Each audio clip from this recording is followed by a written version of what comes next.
Bonjour, cette vidéo concerne le badge LC3 de mon enseignement de langage C.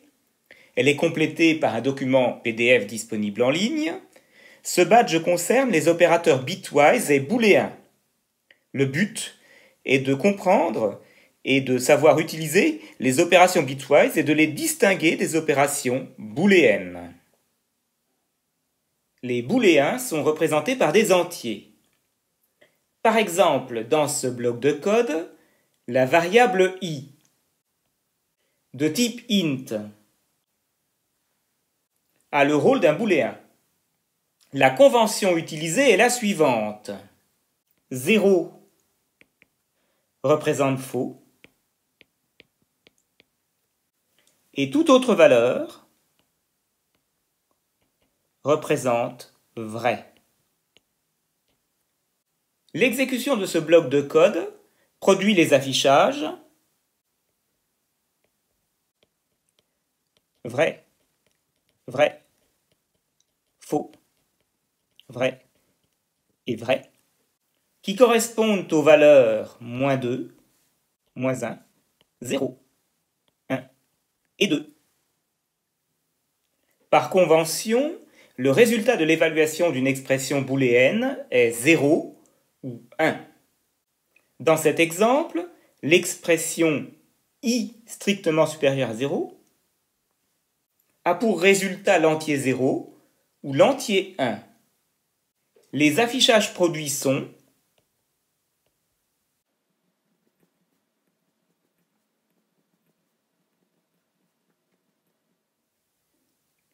les opérateurs booléens s'appliquent à des entiers utilisés comme booléens et produisent comme résultat un booléen représenté par l'entier 0 ou 1.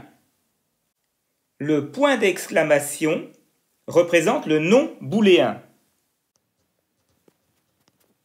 Donc non 5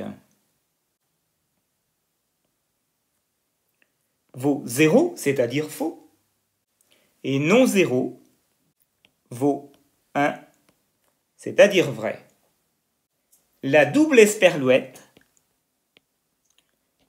représente le et booléen. Donc 5 et 6 vaut 1, c'est-à-dire vrai, et 0xf1 et 0 vaut 0, c'est-à-dire faux. Le double pipe signifie ou, et donc 12 ou 0 vaut 1, c'est-à-dire vrai. Contrairement aux opérateurs booléens qui considèrent chaque entier comme une unique valeur booléenne, les opérateurs bitwise réalisent la même opération pour chaque position de bit de leurs opérandes. Par exemple, le non bitwise, noté tilde, complémente tous les bits d'un mot binaire. La négation bitwise du mot binaire 00001111 est donc 1, 1, 1, 1, 0, 0, 0, 0. Autre exemple, le et bitwise, qui se représente par une unique esperluette, réalise un et entre chaque bit de même rang de ces deux opérandes. Appliqué à 11110000 et 11001111, il donne comme résultat 1, 1, 0, 0, 0, 0, 0, 0. Le ou bitwise, qui se note par un simple pipe, fonctionne de manière similaire, mais en réalisant un ou entre bits de même rang. Et donc en prenant les mêmes opérandes que pour le et, on obtient 1, 1, 1, 1, 1, 1, 1, 1. Il existe aussi des opérateurs de décalage à gauche et à droite, dont le premier opérande est la donnée à décaler et le deuxième est le nombre de décalages à réaliser. Dans le cas d'un décalage à gauche, les bits les plus à gauche sont perdus et des zéros sont introduits à droite. Par exemple, 11001100 décalé 3 fois à gauche donne 0, 1, 1, 0, 0, 0, 0, 0. Le décalage à droite fonctionne de manière similaire dans le cas où la donnée à décaler est représentée par un type non signé.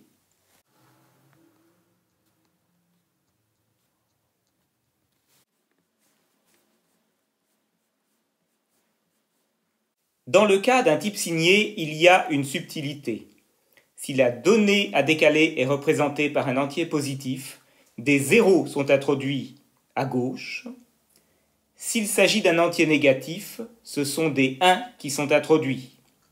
On parle de décalage signé, pour une raison que je vous propose d'élucider par vous-même au regard des éléments donnés dans le matériel pédagogique du badge 2. Les opérateurs bitwise peuvent aussi être utilisés pour lire la valeur d'un bit dans un mot binaire. Voici un exemple. La donnée à échantillonner est le mot binaire 0, 1, 0, 1, 1, 0, 1, 0, qui en hexadécimal se note 0x5a. Par convention, on numérote les bits en commençant à 0 à partir de la droite.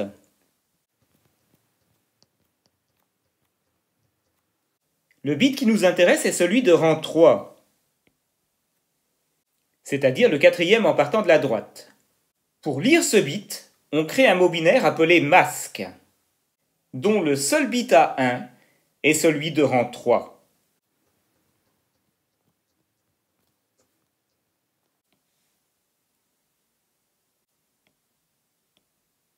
Un et bitwise est ensuite réalisé entre le masque et la donnée.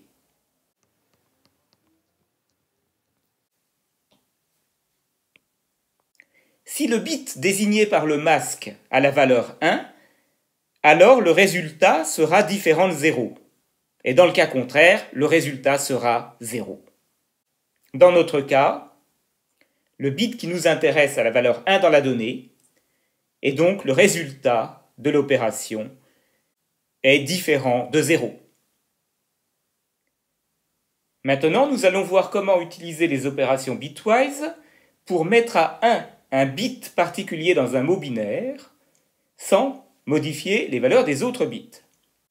Dans cet exemple, la donnée à modifier est le mot binaire dont la notation hexadécimale est 0xf0, c'est-à-dire 1, 1, 1, 1, 0, 0, 0, 0.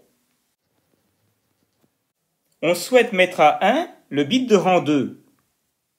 Pour ce faire, on crée le masque 0, 0, 0, 0, 0, 1, 0, 0, c'est-à-dire le mot binaire avec des zéros partout, sauf à l'emplacement où on veut mettre la valeur 1 dans la donnée. Et ensuite, on va réaliser un OU bitwise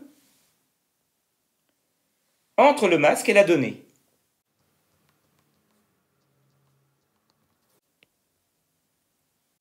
On constate que dans le résultat, à l'emplacement où il y a un bit à 1 dans le masque, on a un bit à 1. Et partout ailleurs, on retrouve les valeurs des bits de la donnée.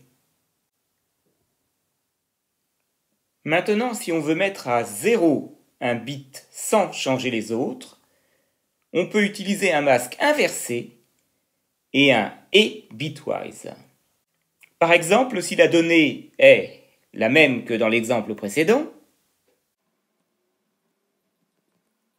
mais que cette fois-ci, on veut mettre à 0 le bit de rang 6, on va créer un masque avec un 0 en position 6 et des 1 partout ailleurs. Une manière possible de procéder est de complémenter un masque avec un 1 dans la position du bit à mettre à 0. En réalisant un et bitwise entre la donnée et le masque,